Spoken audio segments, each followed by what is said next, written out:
Today, we're going to talk about everything that you need to know about owning a second home in Sonoma County, especially if you are hoping to do short-term rentals. On paper, it can sound like a dream: wine country, redwoods, the coast, slow mornings, good food, and a way to offset your mortgage. Sounds like a dream, but the reality is it can be a complete headache depending on where you buy, how you use it, and really what your expectations are. We saw a huge surge of people move here during the pandemic, including myself, both short-term rental seekers, people that wanted to have kind of that getaway, and then also full-time folks like myself. And now things are a little bit different. There are areas that have just banned short-term rentals altogether, and we're going to talk about the map that you really need to pay attention to if you are hoping to do short-term rentals and have a second home, and I will share that a little bit further into the video. So why do people want a second home here? Well, the obvious stuff. Sonoma County is drivable from the Bay Area. That alone is huge. You're not dealing with flights, rental cars, or complicated travel plans. You can leave on a Friday, be at your house before dinner, and have all weekend to swim and go to the farmers markets, hiking, biking through the vineyards, rivers, going to the Russian River during the summer, fireplaces, cozy vibe, kind of get more of that wintry feel in the winter. And there's no area that necessarily feels like a resort town. It also feels very livable, and you can establish relationships with, your local bartenders, your local baristas, and you can have kind of your favorite local places that you go, and it can really kind of feel like a community away from your regular community. One of the biggest pros is also long-term demand. Sonoma County, Napa County, wine country kind of in general, people have been coming here for decades, and they will keep coming. Another pro is variety. You can buy a wine country cottage, a modern farmhouse, a coastal escape, a redwood cabin, or just a low maintenance condo near town. And all of those could attract different types of renters. Unlike some vacation markets that really rely on weekends or specific seasons, Sonoma does get remote workers, couples, people that are wanting kind of longer stays, especially in the shoulder seasons. So it's not just kind of a one market season for renters. And lastly, for many buyers, this is really future forecasting in terms of retirement. A lot of people, if they can find something now, they can rent it out for a little bit, offset their mortgage, and plan to move there, during retirement. So that's another huge pro. Let's talk about some of the cons. The first one is the short-term rental rules. Again, if you are not interested in doing short-term rentals, this video is probably not for you. But if you are, know that short-term rentals are not just kind of a free-for-all. They used to be, and, regulations have just kind of really tightened the usage over the years. And this is not something that you can kind of figure out later after you buy the property. This is the work that needs to happen up front to figure out where vacation rentals are allowed with a permit and where they're not. Now, if I would kind of guide you in one direction, it would be specifically in Sonoma County to look at the unincorporated areas. The main areas that tend to work in this kind of unincorporated area would be different zonings like AR, which is agricultural residential, rural residential, PCRR, planned community rural residential, land extensive agricultural, diverse agricultural, which is actually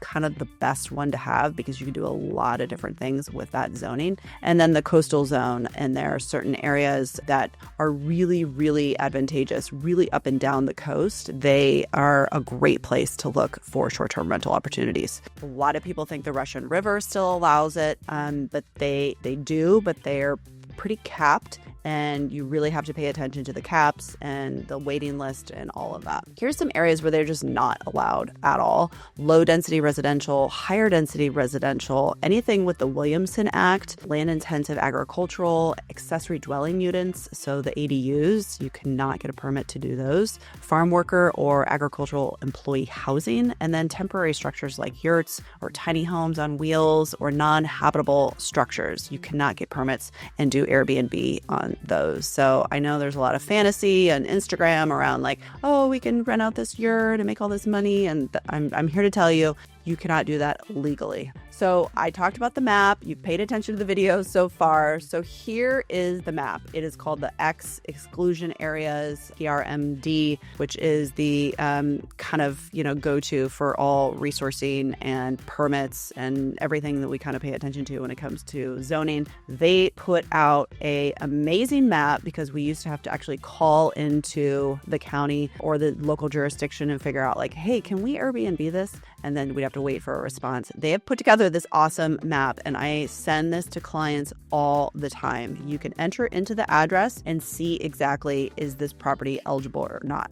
If it's in the white zone, like let's say this address, then yes, you can. And then you can actually see some other permits that are in the area as well. And then you'll see different areas, like let's say Boys Hot Springs over in Sonoma. That whole area has kind of like a moratorium, and you just cannot do it there. And you'll see it on other parts, mainly kind of in the city areas where it's just like in the red, can't do it, don't even think about it. So that is my biggest piece of advice, is looking at this map when you are shopping, looking, just like you're going to be looking for insurance, just like you are going to be reading your disclosures and see what's kind of going on with the property. If this is something that you want to do, the short-term rentals, you have to look at this map. Now, the other thing is, let's say you go to a property and they're already doing Airbnb. So you may think like, oh, well, they're doing it, so we can do it. That is not the case. The permits are non-transferable. I'm selling something at Occidental right now, and it's a well-known short-term rental, and the new folks that are buying it, they also want to do that,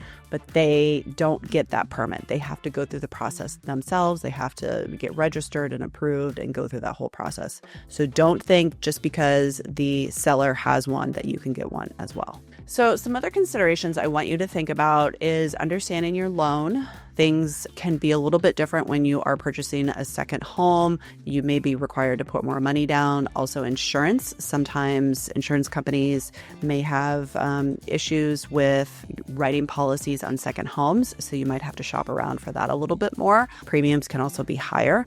And then, of course, we've all talked about fire insurance. Me or any realtor, we cannot tell you the areas where you're going to have fair plan or you're not. Again, it's kind of this case-by-case scenario. You could literally have one property and then across the street, they require fair plan. We are also seeing that the buyer is dictating fair plan, meaning if you had a previous claim, that claim can travel with you, and then you may be required to have fair plan, which didn't have anything necessarily to do with the property itself. So just keeping kind of the insurance, like all the kind of nuts and bolts of it in mind, and then also the loan, if you are getting a loan, how things might be a little bit different for short-term rentals. Also, if it is a short-term rental, just the insurance component of having that as a liability, there may be different things that you have to do to ensure that. So we kind of talked about the areas where you want to focus. I would say unincorporated Sonoma County. So think, areas in West County are still going to be really kind of advantageous in this regard. Parts of kind of Glen Ellen are okay. Parts of Kenwood, unincorporated Santa Rosa. The other thing I want you to think about, and this is really something that, is something to keep in mind if you're going to Airbnb or not. It's going to be a little bit more challenging if you're really wanting to have this kind of be a full-time short-term rental, is the maintenance. Everything is going up in terms of labor. So if you have a property that has, significant acreage, who's going to be maintaining that property? Things can grow pretty wild pretty quickly out here. There's redwoods, there's wells, there's septic, there's private roads, there's coastal weather. It's not always plug and play, and you're going to want to make sure that you really have a solid team to help you, especially if you're planning on having limited involvement. So you might need to factor in the cost of having professional management. I would highly recommend having really, really, really excellent cleaners that are keeping the property really, really clean, and they're keeping things organized in terms of inventory. I have seen many VRBOs that they're just not clean, and there's cleaners that are going there, but they're just not really doing what they need to do.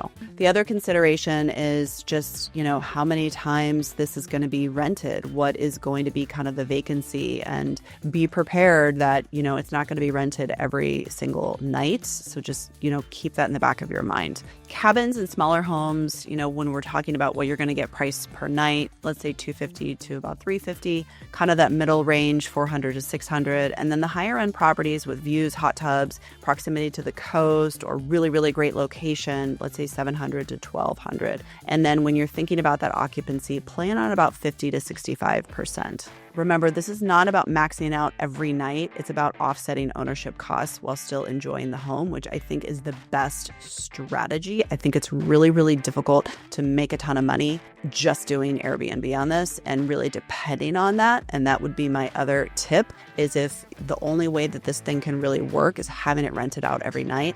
I do not want this to cause you some stress. So you may want to think about maybe purchasing a rental property in another state that would give you a little bit more cash flow. So kind of in closing, the smartest buyers are really going to start with, is this allowed to be a vacation rental? They're going to go to the map and check and see and verify that yes, it is. And I would probably do a little bit more due diligence in that and call the local jurisdiction to see, like, I see this on the map, I want to confirm with you, and then explore the process of doing that. I think it makes a lot of sense if you are looking to offset, but if you are hoping to make a lot of money and you are depending on that financially to really make your monthly mortgage payments, I would not recommend doing that. And third, I want to make sure that you are really keeping the maintenance in mind, whether you're planning on doing that yourself or you're planning on hiring people. If you plan on hiring people, make sure you have a really, really good team that are maintaining it. Make sure they're trimming the trees, making sure they are really cleaning the property, making sure you're getting,